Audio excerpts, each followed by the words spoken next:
बहुत समय पहले, जब त्रिलोक में राक्षसों का भय व्याप्त था, रावण ने लंका को स्वर्ण नगरी बना दिया था।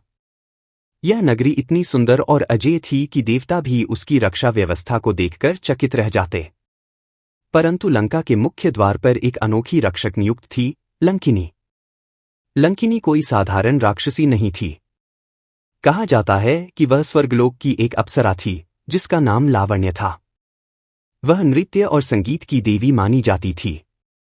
किंतु एक बार उसने देवगुरु बृहस्पति की सभा में अहंकारवश अपमानजनक व्यवहार किया, जिससे नाराज होकर ब्रह्मा ने उसे शाप दिया, हे लावण्य, तुम अब लंका के द्वार की रक्षक बनोगी, जब तक कोई ऐसा न आ जाए जो तुम्हारे स्पर्श से ही तुम्हें मुक्ति दे। शाप के कारण वह अप्सरा लावण्य लंकिनी के रूप में बदल गई। अब वह विशाल शरीर वाली, विकराल नेत्रों वाली और प्रचंड बलशाली स्त्री थी। उसका सौंदर्य उसकी आत्मा में छिप गया था और बाहर एक राक्षसी रूप प्रकट हुआ। लंकिनी को रावण ने लंका के द्वार पर नियुक्त किया। कोई भी प्राणी उसके बिना अनुमति के लंका में प्रवेश नहीं कर सकता था। समय बीतता गया, लंकिनी को अपनी असली पहचान तक याद नहीं रही, वह बस एक रक्षक बनकर रह गई थी। परंतु वह दिन आया, जब हनुमान जी समुद्र पार कर लंका पहुंचे। जैसे ही उन्होंने लंका में प्रवेश करने की चेष्टा की, लंकिनी ने उन्हें रोका। उन्होंने उसे चेतावनी दी, पर जब वह न मानी, तो हनुमान ने हल्के से एक प्रहार किया। उस प्रहार से लंकिनी गिर पड़ी, परंतु उसे कोई पीड़ा नहीं हुई, बल्कि उसके शरीर में एक दिव्य प्रकाश फैल गया और उसके भीतर की अप्सरा, लावण्य, जाग उठी। उसकी आंखों में आंसू आ गए। हे वानर श्रेष्ठ, उसने कहा, तुम वही हो जिसकी प्रतीक्षा मुझे युगों से थी। ब्रह्मा का शाप आज समाप्त हुआ। तुमने मुझे मुक्ति दी। अब लंका का विनाश निकट है। यह कहकर लंकिनी आकाश में विलीन हो गई। रामायण की महान कथा में कई पात्रों की छवि तेजस्वी और प्रभावशाली रही है, परंतु कुछ पात्र ऐसे भी हैं जो अल्पज्ञात होते हुए भी अत्यंत महत्वपूर्ण भूमिका निभाते हैं। ऐसा ही एक पात्र है लंकिनी, जो रावण की लंका की रक्षक थी। वह एक शक्तिशाली राक्षसी थी और लंका के द्वार की पहरेदार के रूप में नियुक्त थी। लंकिनी का चरित्र न केवल रामायण की कथा में एक मोड़ लाता है, बल्कि धर्म और अधर्म के द्वंद्व में भी एक गूढ़ संदेश देता है। लंकिनी का उल्लेख रामायण के सुंदरकांड में मिलता है, जब श्रीराम का परम भक्त हनुमान माता सीता की खोज में समुद्र पार कर लंका पहुंचते हैं। लंका एक स्वर्णिम नगरी थी, जिसे विश्रवा के पुत्र रावण ने बसाया था। यह नगरी त्रिकूट पर्वत पर स्थित थी और उसमें प्रवेश करना अत्यंत कठिन था। लंका के प्रवेश द्वार की रक्षक थी लंकिनी। लंकिनी एक विशालकाय राक्षसी थी, जिसका तेज और रूप भयंकर था। उसकी आंखें अंगारे जैसी लाल थीं, बाल बिखरे हुए और स्वर गूंजता हुआ गर्जन के समान था। उसका कर्तव्य था किसी भी बाहरी प्राणी को लंका में प्रवेश करने से रोकना। जब हनुमान जी ने समुद्र पार कर लंका के प्रवेश द्वार पर कदम रखा, तभी लंकिनी ने उसे रोका। वह बोली, कौन है तू जो इस रावण की स्वर्णनगरी में बिना अनुमति प्रवेश करने का दुस्साहस कर रहा है? हनुमान जी ने पहले तो विनम्रता से उत्तर दिया, मैं केवल इस सुंदर नगरी को देखने आया हूं। मुझे कोई हानि नहीं पहुंचानी है। परंतु लंकिनी उसकी चालाकी को समझ गई। वह क्रोधित हो उठी और बोली, मैं लंकिनी हूं, लंका की रक्षक।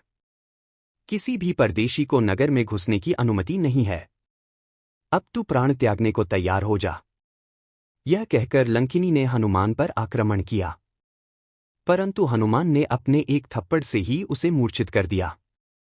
जब वह होश में आई, तब वह कांपने लगी और उसके नेत्रों से आंसू बहने लगे। हनुमान के स्पर्श मात्र से ही लंकिनी को ज्ञान हुआ कि यह कोई साधारण वानर नहीं है। वह भूमि पर सिर झुकाकर बोली, हे पवनपुत्र, मैं जान गई कि तुम कोई सामान्य प्राणी नहीं, बल्कि ईश्वर के दूत हो। मेरी एक पुरानी प्रतिज्ञा है, जिसे मैं आज पूरी होते देख रही हूं। फिर लंकिनी ने एक अद्भुत रहस्य बताया। प्राचीन काल में ब्रह्मा जी ने मुझे वरदान दिया था कि मैं लंका की रक्षिका बनूंगी, और जब सच्चे धर्म का पक्ष लेने वाला कोई वीर वानर आकर मुझे पराजित करेगा, तब जान लेना कि रावण का विनाश निकट है। आज तुम्हारे हाथों मेरी पराजय यह संकेत है कि रावण का अंत समीप है। हनुमान जी ने उसे आशीर्वाद दिया और कहा, तुमने धर्म के मार्ग को पहचाना, इसलिए तुमने मुक्ति का मार्ग पा लिया है। लंकिनी ने प्रसन्न होकर लंका के द्वार को हनुमान के लिए खोल दिया और उसे सीता माता की खोज में आगे बढ़ने दिया। लंकिनी केवल एक द्वारपालिनी नहीं थी, बल्कि वह अधर्म के बीच छिपे धर्म बोध का प्रतीक थी।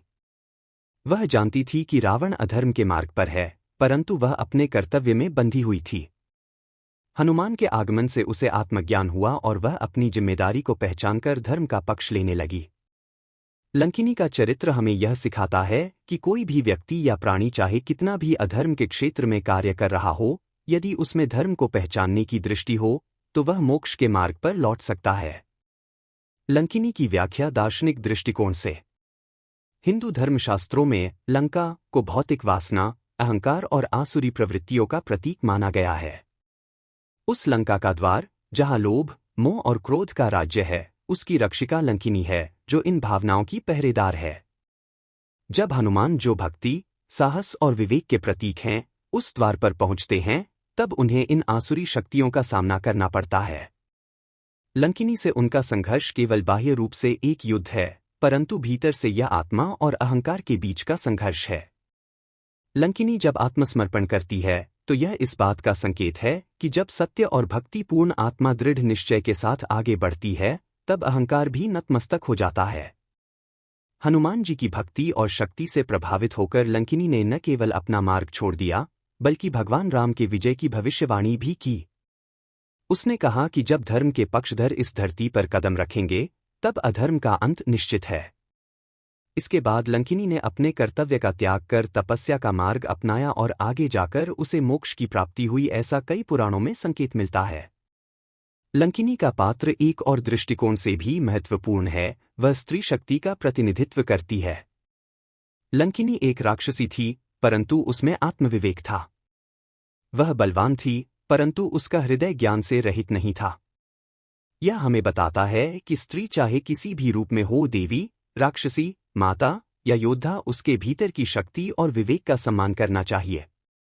लंकिनी ने अपने कर्तव्य का पालन किया, परंतु जब उसे धर्म और अधर्म के बीच चुनना पड़ा, तब उसने धर्म का साथ दिया।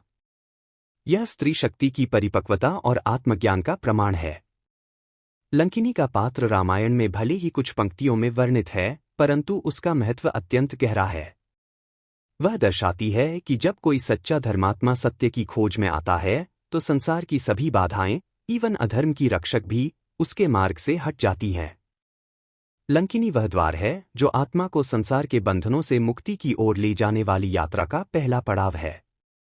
वह चेतावनी है उन सबके लिए जो अधर्म का साथ दे रहे हैं, और वह आशा है उन सबके लिए जो धर्म के मार्ग पर लौटना चाहते हैं।